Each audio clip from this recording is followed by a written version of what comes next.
yang saya akan baca dari kitab Nabi Yesaya pasal 30 ayat yang ke-18, demikian bunyinya. Sebab itu Tuhan menanti-nantikan saatnya hendak menunjukkan kasih-Nya kepada kamu. Sebab itu Ia bangkit hendak menyayangi kamu. Sebab Tuhan adalah Allah yang adil. Berbahagia semua orang yang menanti-nantikan Dia. Saudara, berbicara mengenai menanti, itu sebenarnya sesuatu yang mau dikatakan sesuatu yang tidak enak. Karena menanti itu ia memerlukan kesabaran di dalam kehidupan kita.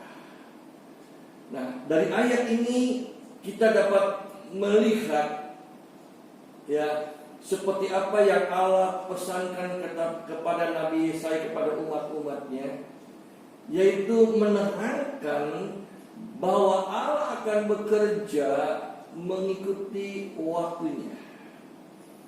Jadi Allah tidak bekerja mengikuti waktunya kita, keinginan kita, tetapi Dia punya waktu tersendiri yang terbaik untuk turun tangan, untuk bekerja bagi kita. Kita juga suka menyanyi. Ada satu pujian mengatakan, walaupun kita tidak mengerti, kadang-kadang kita tidak mengerti cara kerja Allah, tapi yakin dan percayalah bahwa Allah tidak pernah terlambat untuk bekerja, membela, menolong kehidupan kita. Karena Allah juga berkata bahwa Dia akan menjadikan segala sesuatu itu indah pada waktunya.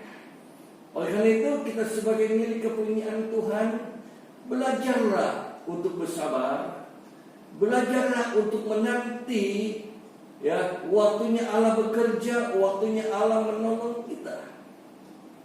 Saya teringat bagaimana ketika Maria dan Marta mengutus orang untuk menjumpai Yesus dan berkata bahwa saudaramu ya Lazarus yang kau kasih dalam keadaan sakit. Keinginan Marta dan Maria pada waktu itu supaya Yesus segera datang dan menolong saudaranya yang sakit itu.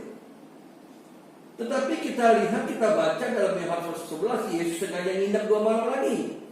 Dan Dia berkata ya kepada murid-muridnya bahwa kematian itu tidak akan penyakit itu tidak akan membawa dia kepada kematian. Ya. Lalu pada waktunya dikatakan Yesus datang ke Betani, tetapi secara jasmani kenyataannya Lazarus sudah mati bahkan dan sudah dikubur pada waktu itu. Marta katakan, seandainya engkau ada waktu itu, saudaraku tidak mati. Maria datang dan tersungkur di bawah kaki Yesus dan berkata, Tuhan, seandainya pada waktu engkau ada, tentu saudaraku tidak mati. Ucapannya sama, doanya sama. Jadi seolah-olah Tuhan sih tidak ada, maka saudaraku mati. Tapi katakan, akulah kebangkitan hidup. Siapa yang percaya walaupun dia sudah mati, dia akan hidup. Saudara, tidak yang sesuatu yang mustahil bagi Allah. Allah izinkan Marta Maria alami kedukaan sesaat pada waktu itu. Allah izinkan, walaupun mereka orang-orang yang mengasihi Tuhan, tapi juga Allah izinkan mereka alami hal-hal yang sedemikian yang menyakitkan atau menyedihkan mereka. Tetapi kita lihat juga Allah izinkan mujizat yang dikerjakan di tengah-tengah keluarga ini. Bagaimana kita lihat kerinduan Maria dan Marta adalah untuk menyembuhkan Lazarus. Tapi kerinduan Allah lebih dari itu. Allah mau mempraktekkan, memperlihatkan kemuliaannya, kuasanya kepada keluarga itu dan orang banyak, yaitu Dia ingin memperlihatkan. Dia bukan yang dapat menyembuhkan orang sakit, mencelikan mata orang buta, membuat orang tuli bisa mendengar, membuat orang bisu bisa berbicara, membuat orang timpang bisa bangkit dan berjalan, tapi Dia juga bisa membangkitkan orang yang sudah mati menjadi hidup kembali. Kuasanya luar biasa, saudara. Ya, itulah seperti dikatakan, ketika waktunya sudah tiba, maka ya Allah nyatakan mujizatnya, pertolongannya, kuasanya di dalam kehidupan Maria dan Marta. Saudaranya yang dikatakan sudah berbau busuk karena sudah 4 hari masuk ada dalam kubur. Dan pada kenyataannya waktu berkata kepada Lazarus, Lazarus keluar engkau. Dia keluar, tubuhnya tidak busuk. tidak berbau. Ya, dia bisa berkata-kata berbicara dan dia hidup kembali. Sudah kita lihat, ketika Allah sudah turun tangan, ketika Allah sudah bekerja, ketika waktunya sudah tiba, maka perkara-perkara yang besar Allah nyatakan. Kebangkitan orang mati, ya, duka kita dari mana yang akan dirubah menjadi sukacita yang luar biasa. Dan mereka dapat melihat luar biasanya Allah di dalam kehidupan mereka. Makin menguatkan iman mereka, makin mereka mengasihi Yesus sebagai Allah dan Juru Selamat mereka.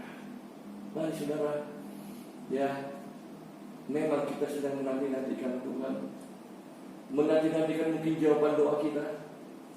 Tapi saudara, Allah mengajar kepada kita pada malam hari ini, sabar dan menunggu. Ya, jangan kita paksa Allah bekerja untuk mengikuti waktunya kita. Dia ada waktunya untuk bekerja. Ketika Iblis berkata kepada Yesus, dikatakan Yesus, mereka kurang air anggur. Dikatakan pada Maria apa? Waktuku belum tiba. Dan ketika waktunya tiba, dia bisa merubah air menjadi air anggur. Sungguh yang luar biasa. Jadi saudara, ketika waktunya tiba, kita sabar menantikan waktu yang bekerja, maka mujizat Allah akan terjadi di dalam kehidupan kita. Puji Tuhan saudara, saya tidak panjangkan renungan akhir pekan pagi hari ini, tapi biarlah menjadi keyakinan kita sebagai umat-umatnya, yaitu kita mau untuk tetap menanti-nantikan Dia di dalam kehidupan kita. Yakinlah Dia akan menjadikan segala sesuatu indah pada waktunya. Tetap sehat, tetap semangat, dan tetap kuat dalam kuasa-Nya. Tuhan Yesus memberkati kita semua.